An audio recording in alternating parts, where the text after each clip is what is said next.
Sai Ram. I'm standing on top of the town of Puttaparthi, which is beginning to wake up and bustle with action. Everybody is going about their own businesses, and in about half an hour from now, the whole town will be bustling with activity. And if I had to summarize the reason behind the whole town bustling into activity, it would be a single term: the pursuit of happiness. Happiness is the reason why we do whatever that we do. But then, why is happiness so elusive? And an interesting incident that happened in the 1980s, the summer of 1980, Bhagwan Sri Saithya Sai Baba, our dear Swami, was at his Vrindavan residence. And that morning, he called a student inside for an interview along with the several others who had gathered in the interview room. As the student entered the interview room, Swami looked at him and asked him, "Hey, how come you are here?" Now this student, Ravi Kumar, he was actually studying at the university in Anantapur, and therefore Swami seemed to be expressing surprise at how come he was at Vrindavan. Ravi Kumar told Swami, "Swami, the vacations have begun and therefore I am here." Then Swami asked him, "If it is vacations, why have you come here?" And the boy replied, "Swami, I have come here to have your darshan."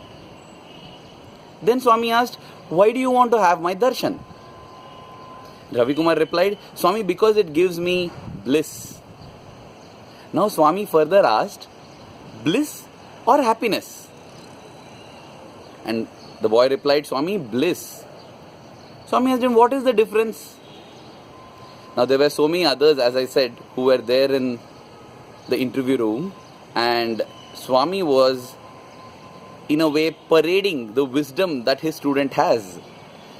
And as Dr. T. Ravi Kumar would later admit, at that moment when Swami looked at him in the eye and asked him, "What is the difference between happiness and bliss?" he says, somewhere within he felt inspired with an answer.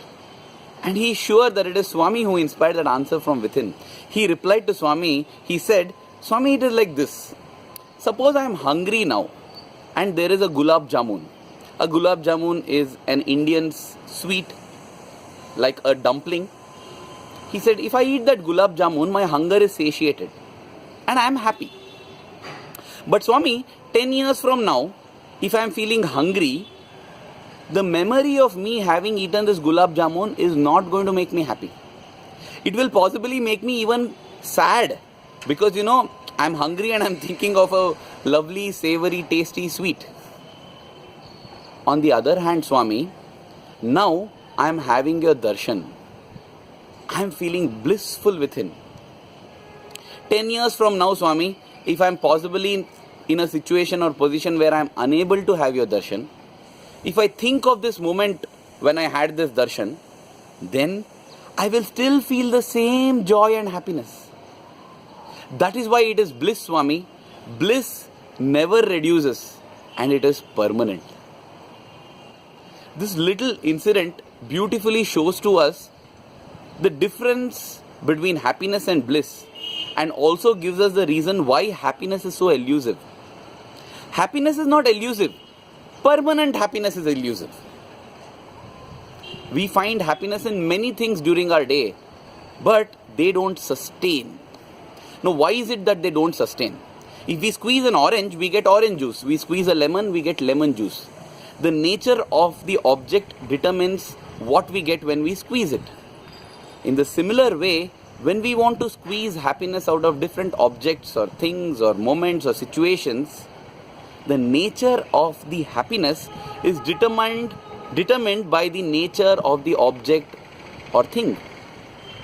If the object or thing is not permanent, it cannot be the source of permanent happiness. That is the secret. Therefore, when we want permanent happiness, which is bliss, we have to pursue something which is permanent. And that is what we call as consciousness or God or the divine energy, whatever term we may call it. That is the reason why Swami says true happiness is union with God. That alone can bring us happiness. Swami would often narrate a little story. In the state of Andhra Pradesh, we have something called the military hotel. The military hotel is a hotel which serves non-vegetarian food and liquor. And mostly people go there to get these at a cheap rate. Swami says that a South Indian Brahmin, well, of course, when Swami says Brahmin, it doesn't mean the caste Brahmin. Swami says one who is in pursuit of Brahman, the divine, he is called a Brahmin. So our caste is decided by what we do, not by our birth. So a person who is engaged in the quest of God is called Brahmin. So Swami said a Brahmin who doesn't eat non-vegetarian food walked into this military hotel and he asked the waiter, waiter, can I get some idli sambar? No, idli sambar is a sattvic South Indian dish. The waiter looked at him and said, sir, you must be a big fool. Didn't you see the notice outside the hotel? It says military hotel. How can you come to a military hotel and order for idli and sambar? Swami would then continue to say that man is just like this foolish Brahmin. He comes to the world, and on the world there is a board which says Anityam Asukham Lokam, which means this world is Anityam, impermanent, and this world is Asukham, filled with sorrows and misery. He comes to such a place and orders permanent happiness. How can you get that? How can you get permanent happiness from a place which is impermanent and filled with sorrows? You know, Swami would say there are two kinds of mad people in the world. Those who are worldly mad, those who are godly mad. The worldly mad feel that the godly mad are the mad people. The godly mad feel that the worldly mad are insane people. But the reality is that both are mad.